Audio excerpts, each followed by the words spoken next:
The backup camera is not working. No big surprise. Come on back. So our backup camera has been failing slowly over the last couple of years. It started to fail probably about 2 years ago, and it would work occasionally. Sometimes we pull into a spot, put it in reverse, and the backup camera would come on, and it worked for the whole time we needed to back up. Other times it would work for a second or two, and then it would get no video signal. And it was very sporadic. Sometimes it would come on and off, on and off, on and off really quickly. Sometimes it wouldn't come on at all. We've done a lot of research on it. A lot of people have the same problem with the View Navions.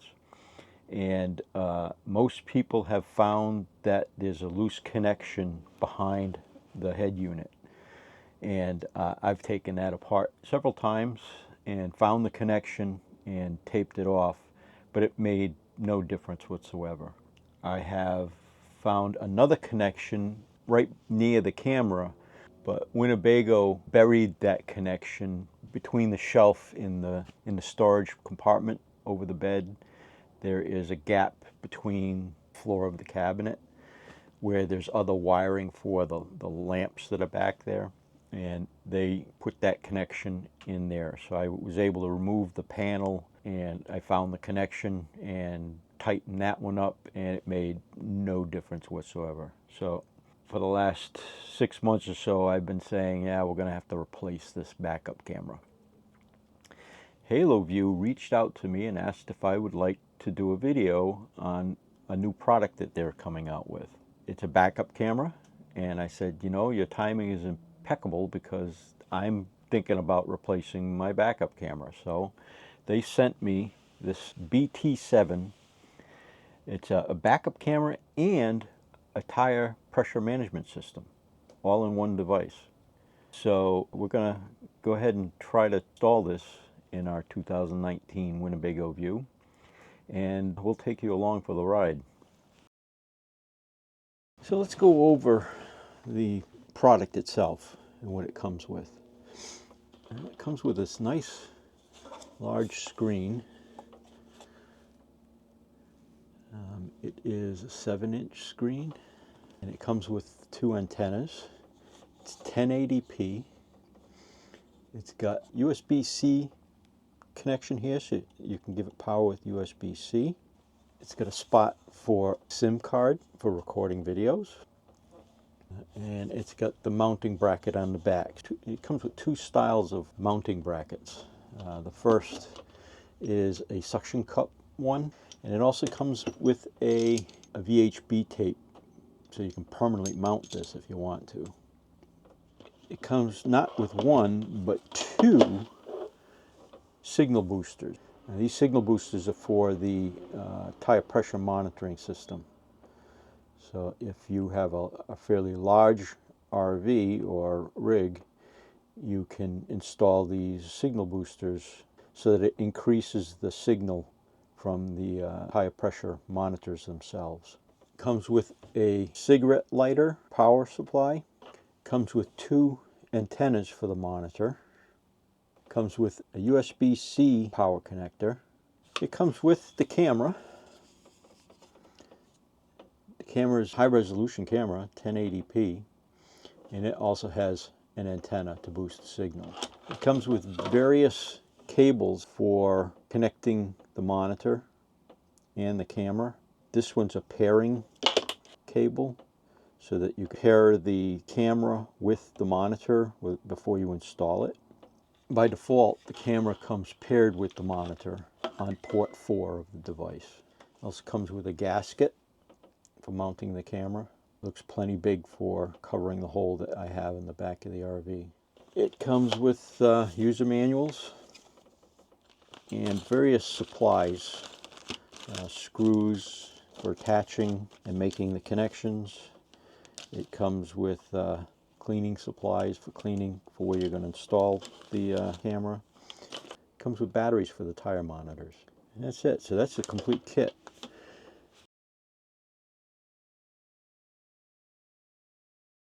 So the first step is to determine where you're going to install your new camera. There are a couple of options. Some people like to install it next to their license plate so that they are close to some chassis wires that they can use to power the camera. And another alternative is to mount it higher up next to the running lights that might be on your RV. In my case, with the 2019 Winnebago View, our bedroom slide is in the back of the RV, and the camera is mounted to that slide. So our only option is to mount it where the OEM camera is located. Well, the first task is going to be to remove the old camera. So I have to figure out how to get this one off. There seems to be a set screw right here. I think that if I uncover the goop that they've got on here, I might be able to get at it, and that might loosen it up. I don't quite see how it comes off.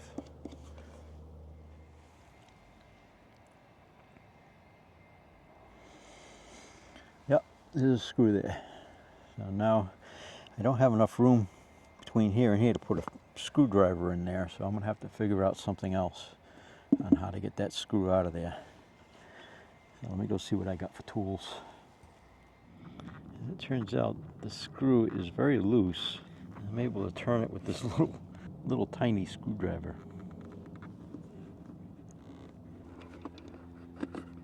Alright, I got the screw out.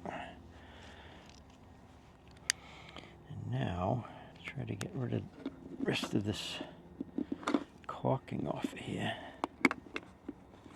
There it goes. Okay.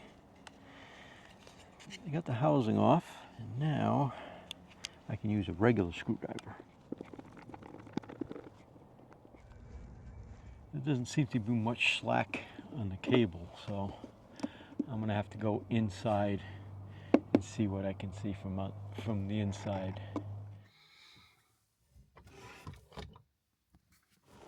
The wire goes from underneath here where there's a connection up to here, so I have to remove this piece. The wire comes out from underneath here and goes into this hole, which is behind the camera. From what I can feel, it sounds like they've got a lot of caulking or some sort of sealant in there, and that's probably why I can't pull it out. But I've got a little slack here, so we'll see if that makes a difference. Yeah, it's the sealant that's holding it back. I need to try to cut it if I can. All right, so I cut it off. This is the camera, the old camera.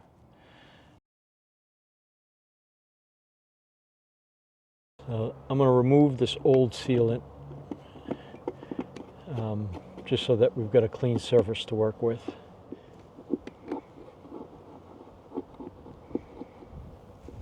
I'm going to use some denatured alcohol to clean the residue off. Now I'm just going to find where I want to put the gasket for the new camera. If I line it up with the center of this hole, leaves the old holes exposed, so I'm going to lower it down a little bit just so that this gasket covers those old screw holes, and I'll fill them with sealant, and that should make this completely waterproof. Okay, so I marked the holes where I'm going to drill new holes for the new camera, and it will just barely cover these old screw holes, and I'm going to drill a new center hole here just below the existing hole.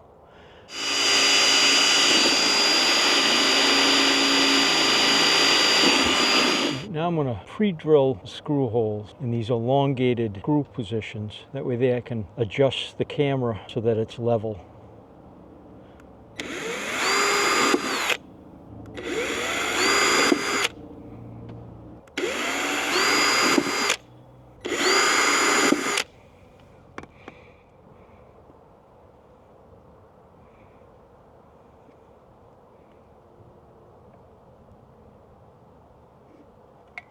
Okay, so now I'm going to assemble the camera, getting it ready for mounting. This back will go on the back of the camera like this, and I'll pass this connection through the hole. and then it inserts in there like that. And it comes with 4 screws that will secure this back with. They actually give you an extra screw too. These other 5 screws, or 4 screws, are going to be to mount the base to the RV. The rubber gasket has an edge to it. The edge is going to be pointing out. And it goes on there like that. Okay. I'm going to pass this cable through the hole and then just let it hang there for now while I finish putting sealant into the holes.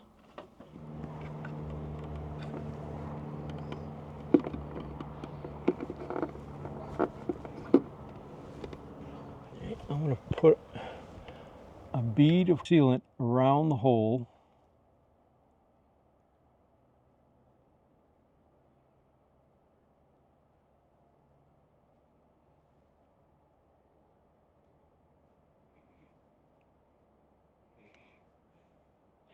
And I'm going to fill the old hole with sealant. All right, and now we're going to put this gasket on the back of the camera so that the holes line up. And then I'm going to put this up here about where it needs to go so I can see the pre-drilled holes. And then I take the screws and insert it into the holes that I pre-drilled.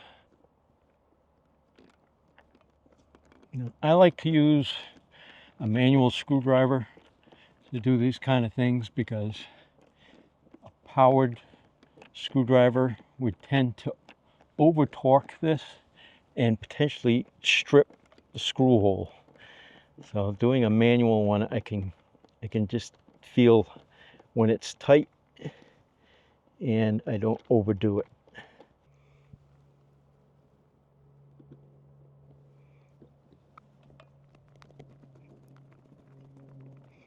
I'm not going to over tighten them yet because I want to try to make sure that it is straight. I'm looking at it and it looks pretty level to me. All right, it seems pretty sturdy. Now I'm going to put sealant all the way around it.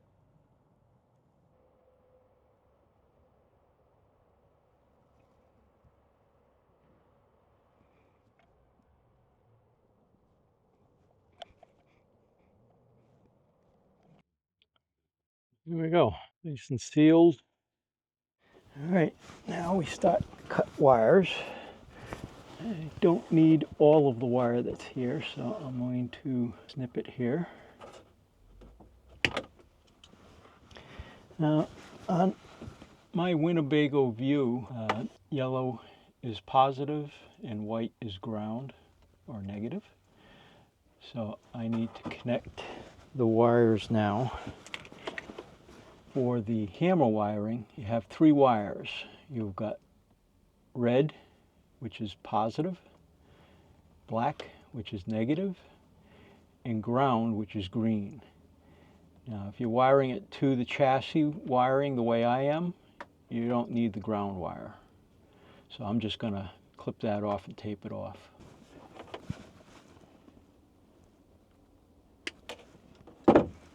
Now I'm using these solder and seal connectors. They have solder in them that will help solder the two wires together. And it also seals it, makes it waterproof. Okay, so red is going to go to yellow, and black is going to go to white.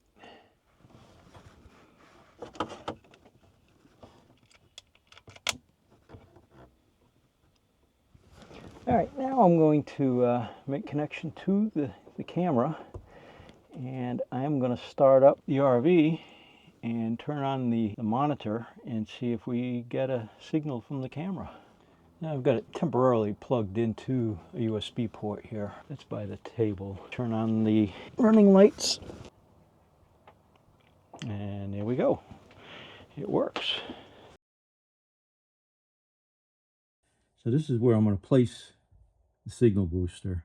So I just needed this much wire to come around the back here and down into the 6-way connector. So the next step is I'm just going to tin these wire ends so that they'll be a little sturdier when I screw them into the 6-way connector.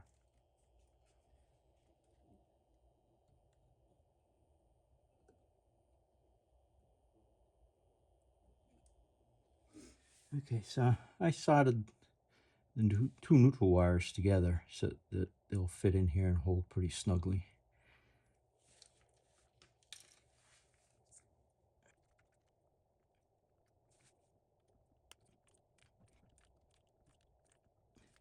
There we go. That's nice and snug. The power wire just goes in the center post, and that will receive 12-volt power from the RV. And everything's snug. And here we go. Now, I need to pull this through.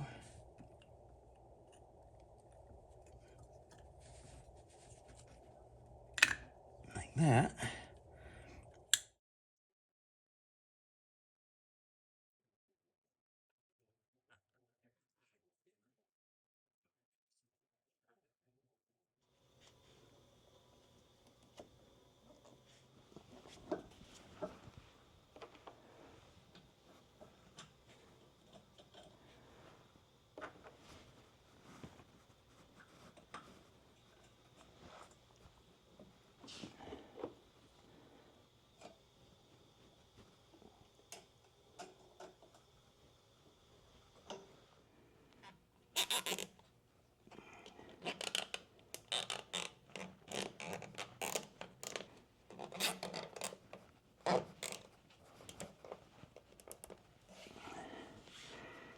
And that's it.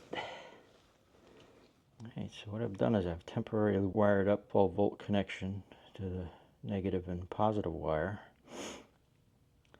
And the light is on.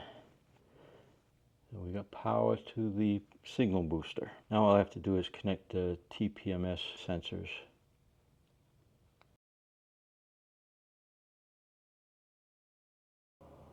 The next step is to install the tire pressure monitoring sensors. And the easiest way I've found to do this is to connect a small battery pack. I have this USB battery pack that I can plug the monitor into so that I can carry it around and set up the tire pressure monitoring sensors. It just helps to make the monitor a little bit more portable. The tire sensors come with a couple of components. The cap twists off, and then you can install a battery. It's a CR1632 battery. You just slide it with the positive side up in there like that, and then you put a cap on it. The kit comes with additional seals that are on the bottom where the cap tightens to make it waterproof. And the kit comes with extra seals, and it also comes with this little nut. So you screw this onto your tire valve first and put it on as far as it'll go. And then when you put the sensor onto the tire valve, you'll tighten it, and then you loosen this back up so that it comes up and touches the valve. Then you use this little handy wrench they give you to tighten that nut. And that makes it not impossible, but very difficult to remove this sensor. It's kind of a theft deterrent. It's not easy to remove this once this nut is tightened up against it. To register the sensors manually, you simply select the tire, click on the ID, and then enter the ID using the keypad. You can find the serial number on the cap of the sensor. Once you enter the number, remember to hit the return key. An alternative to manually entering the sensor IDs is to let the monitor detect them. So I'm going to use trailer 1 as my Jeep. So it'd be these 4 tires here. I'm going to start with the driver's side front. And I'm going to set auto learn. It says it's waiting. And it's detected it. This is by far the easiest way to set these up. We're going to do the last tire now. And then we put it into, we select the tire. This is the passenger front. And we select auto learn. And we put the sensor on.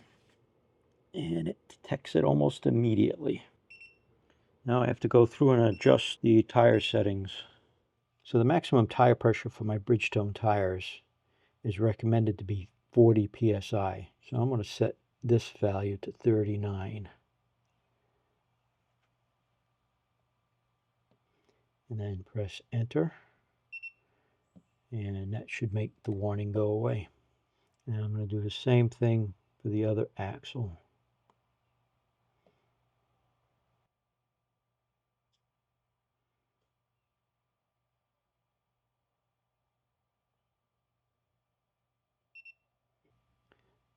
I'm going to set the low tire pressure to 30 psi.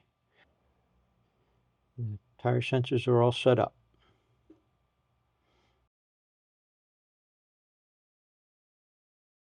The backup camera has a microphone. I can see that might be handy sometimes. It also has some LED lights. I don't know how bright they'll be, but it might come in handy if we ever have to connect or disconnect the Jeep in the dark. Well, we're all hooked up and ready to test drive. Camera's working great. I got to get used to where those lines line up on the front of the Jeep, so when I'm backing up to it to connect the Jeep, I'll know when to stop. But that'll come with time. Right now it looks like if the red line is up against the headlight on the Jeep, then that means I've got plenty of distance for connecting the tow bar.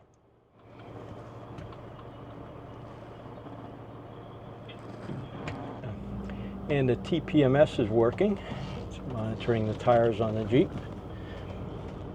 To be honest, I don't think I even need that signal booster, because I think the signal is strong enough to work without the signal booster. So, but I wanted to install it just in case. Whole system seems to be working great. Now I'm going to pull up to our parking spot and use the backup camera to back into my spot.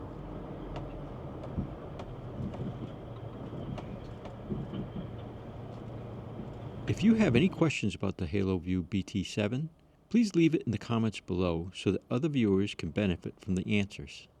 If you are interested in the BT7 or other Haloview products, please click on our affiliate link below and be sure to use the MilesAcrossUSA discount code to receive 5% off of your purchase. Now, if you're interested in how I provided 12-volt DC power to this camera in our 2019 Winnebago View 24G, stay tuned because I'll provide a video right here.